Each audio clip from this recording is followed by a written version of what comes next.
Netanyahu literally got community noted when he tried to claim that he had nothing to do with this West Bank annexation bill, and it was proven that it was a member of his own government. Community note said, this tweet published only in English is misleading.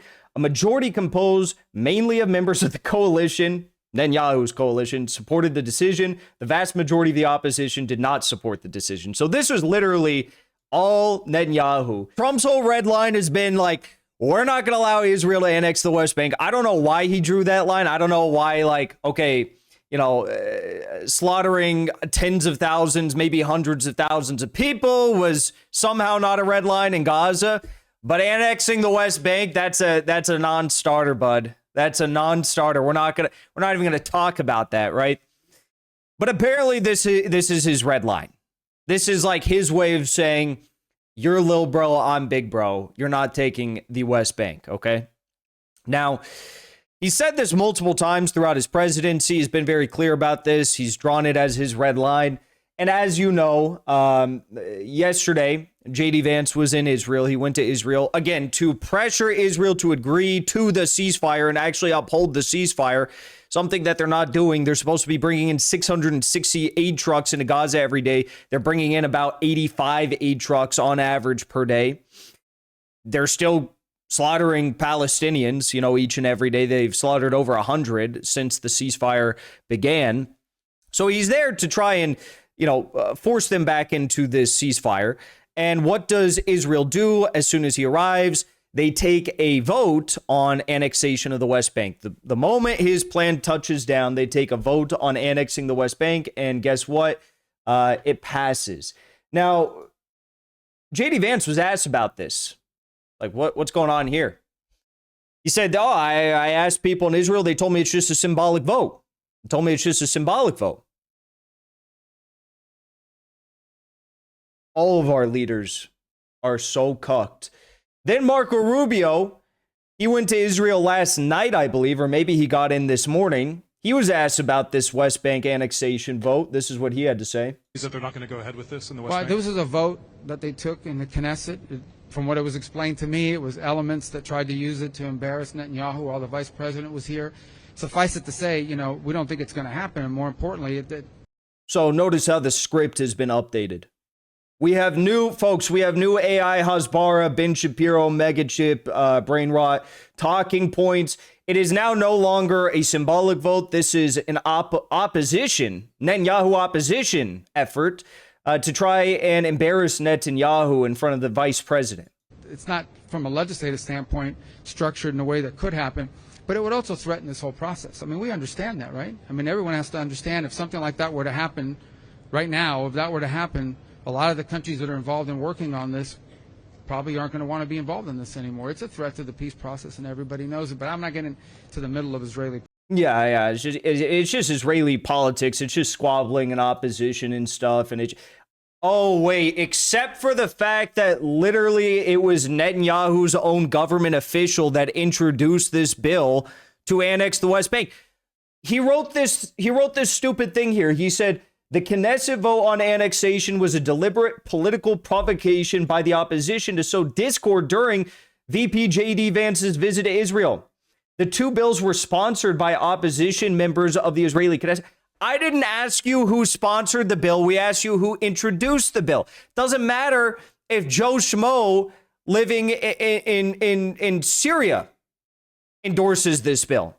Doesn't matter who endorses the bill. It matters who introduced it.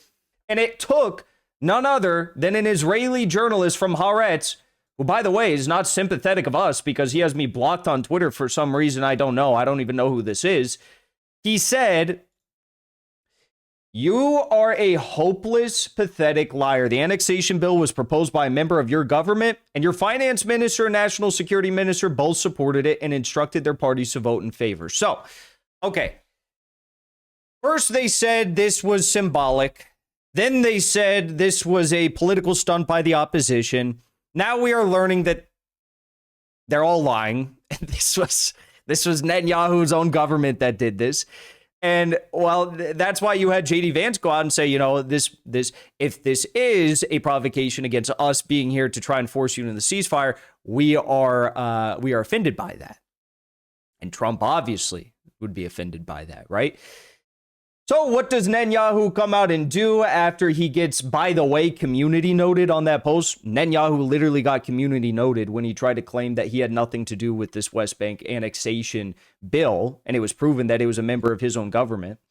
He said, the community note said, this tweet published only in English is misleading.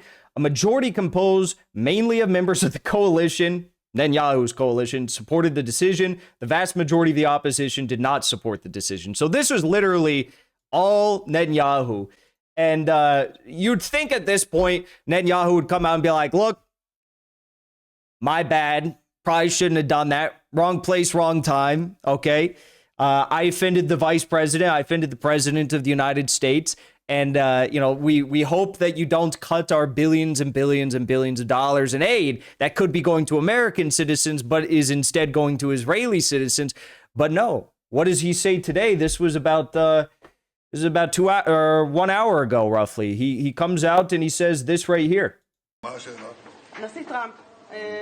President Trump said in an interview 2 years ago, Israel will not annex the West Bank because he gave his word to the Arab states. He said, if we do that, Israel, we'll lose American support. Are the Americans now dictating policy to Israel? What's your response? And Netanyahu had this to say.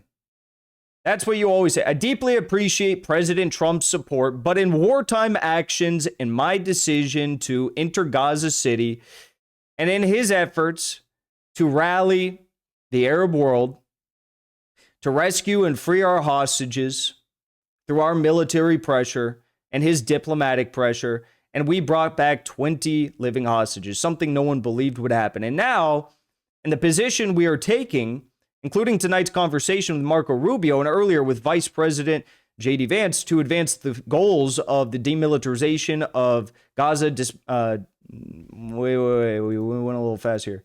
Demilitarizing of Gaza and dismantling of Hamas and its weapons, which are straightforward objectives for us. So that's what matters. I think this is something significant, cooperation between us, which I believe is a tremendous blessing for the state of Israel. We are an independent nation. He's saying we are an independent nation. The question was directly about whether or not, by the way, I think that part, the first part, didn't get translated. Doesn't matter. We're an independent nation. Netanyahu gets pressed directly by an interviewer about what you think about President Trump saying we're going to withhold aid to Israel if they annex the West Bank. They just took a vote on annexing the West Bank. It was introduced and led by Netanyahu's government. They lied about that. We caught them. Netanyahu got fact-checked on X community notes.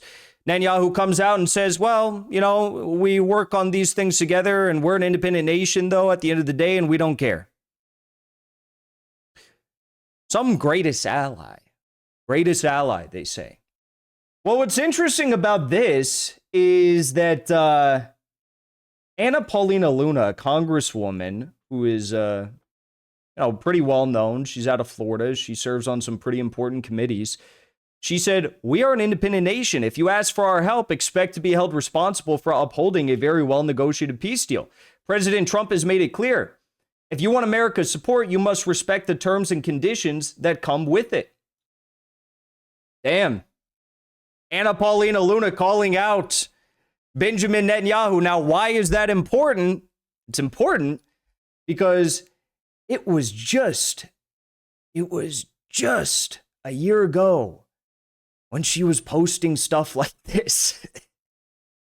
Just a year ago, she's posted thirst traps with AI edited, face-tuned photos with Benjamin Netanyahu in the floor of Congress. I mean, this was obviously such a controversial post because it was when Netanyahu came and spoke before the United States Congress, and she saw no problem at the time to give those standing ovations for Netanyahu, to take this picture with him and post it. And now, 1 year later, she's basically saying, well, if you want to screw over our president, we're not going to give you any money. The times are changing, folks. Now, do I think she's a trustworthy person necessarily? No, of course not. Of course, I don't think she's a trustworthy person. I don't think she's a truth teller. I mean, this is the person that said that it's possible that Russia and China were behind the Epstein intelligence ring and trafficking scheme rather than Israel. No, I don't think she's a trustworthy. But it's very interesting that she came out and said that. It's also worth noting that she used to follow me on Twitter like a few months ago, actually messaged her back and forth a few times, and she unfollowed me. Was it something I said? So weird. But anyways, there you go. Netanyahu is doing what Netanyahu does.